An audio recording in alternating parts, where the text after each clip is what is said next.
organisasi yang paling kuat, dan yang pernah dikenalkan di dalam anime Naruto. Sebelum memasuki topik videonya, kita harus mengetahui terlebih dahulu, bagaimana organisasi Akatsuki ini dibentuk. Pada saat itu Obito dan Zetsu Hitam datang menemui Nagato, yang kebetulan dia bersama Yahiko dan Konan. Obito saat itu memperkenalkan dirinya sebagai Madara, dan mengajak mereka bertiga bekerja sama untuk menciptakan perdamaian dunia, melalui rencana mata bulan atau Mugen Tsukuyomi. Akan tetapi Yahiko menolak ajakan tersebut, karena adanya perbedaan pendapat dengan Obito cara menciptakan perdamaian dunia. Dan pada akhirnya Obito ditinggalkan sendirian oleh mereka bertiga. Tak lama kemudian, beberapa anggota shinobi Kirigakure saat itu ingin bergabung dengan kelompoknya Yahiko sebagai bawahannya. Akan tetapi Yahiko menolak permintaan itu, dan mengatakan kepada mereka semua, bukan sebagai bawahan, melainkan sebagai rekan satu tim. Setelah kejadian ini, terbentuklah organisasi yang bernama Akatsuki. Pemimpin dari organisasi ini saat itu adalah Yahiko. Tujuan dari organisasi ini dibentuk adalah, menciptakan perdamaian dunia tanpa adanya peperangan, dan dapat dicapai walau harus tanpa adanya kekuatan. Seiring berjalannya waktu, organisasi ini semakin besar dan membuat Hanzo takut dengan keberadaan organisasi ini, yang akan menggantikan kepemimpinannya di desa Amegakure. Dengan hal ini memunculkan niat jahat Hanzo, dan akhirnya Konan pun menjadi sandera oleh kelompoknya. Melihat kejadian ini, Yahiko mengorbankan dirinya untuk menyelamatkan Konan, dan akhirnya Yahiko pun mati tepat di hadapan Nagato. Dengan hal ini, kepemimpinan dari organisasi Akatsuki digantikan oleh Nagato. Tak berhenti di situ, para anggota Akatsuki lainnya juga dibunuh semua oleh Obito dan Zetsu.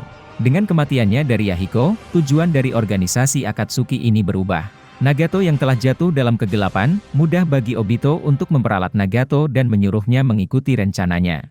Yaitu menciptakan perdamaian dunia melalui Mugen Tsukuyomi, dengan cara mengumpulkan semua monster biju. Dan memasukkannya ke dalam satu wadah, yaitu patung Geidomazo. Akan tetapi Nagato saat itu tidak sepenuhnya mengikuti rencana Obito. Dia berniat ingin menggunakan kekuatan biju tersebut untuk menguasai dunia, agar semua negara besar tunduk kepadanya.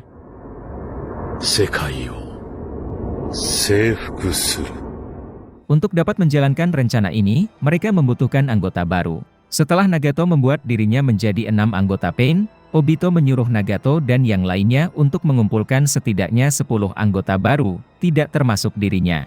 Untuk saat ini organisasi Akatsuki sudah memiliki 3 anggota, yaitu Nagato, Konan dan Zetsu. Obito saat itu telah menemukan 3 kandidat untuk dijadikan sebagai anggota dari organisasi Akatsuki. 3 kandidat tersebut adalah Kakuzu, Sasori dan Uchiha Itachi. Lalu mereka pun mulai menjalankan misinya untuk merekrut anggota baru. Pain dan Zetsu datang menemui target pertama mereka, yaitu Kakuzu, dan mengundangnya untuk bergabung ke dalam organisasi Akatsuki. Pain menjelaskan kepada Kakuzu, tujuan dari organisasi Akatsuki dibentuk adalah memberikan kedamaian bagi semua orang. Namun, Kakuzu menolaknya dan tidak peduli hal itu, karena dia hanya tertarik dengan uang. Lalu mereka berdua pun memutuskan untuk bertarung. Setelah melihat kekuatan dari Pain, Kakuzu menyadari kalau dia bergabung dengan Akatsuki, dia bisa mengumpulkan uang lebih banyak lagi. Dan akhirnya Kakuzu pun menyetujui bergabung dengan organisasi Akatsuki.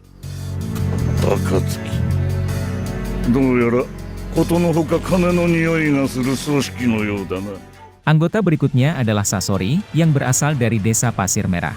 Saat itu Sasori sedang mencari seseorang yang kuat untuk dijadikan sebagai kugutsunya, yaitu senjata manusia boneka miliknya. Secara kebetulan tiba-tiba saja Konan muncul di hadapan Sasori, dan mengundangnya untuk bergabung ke organisasi Akatsuki. Konan menjelaskan tujuan dari organisasi Akatsuki kepada Sasori, dan juga memberitahunya, jika seorang ninja pengkhianat desa seperti dirimu, akan lebih aman berada di Akatsuki. Sepertinya Sasori sedikit tertarik dengan organisasi Akatsuki. Namun, dia lebih tertarik ingin menjadikan Konan sebagai senjata manusia boneka miliknya. Kemudian Sasori melancarkan serangan pertamanya kepada Konan, tetapi Konan berhasil menghindarinya dengan menggunakan klon bayangan kertas. Setelah kejadian ini, mereka berdua pun memutuskan untuk bertarung. Dan pada akhirnya pertarungan ini dimenangkan oleh Konan. Lalu, Konan pun mengundangnya sekali lagi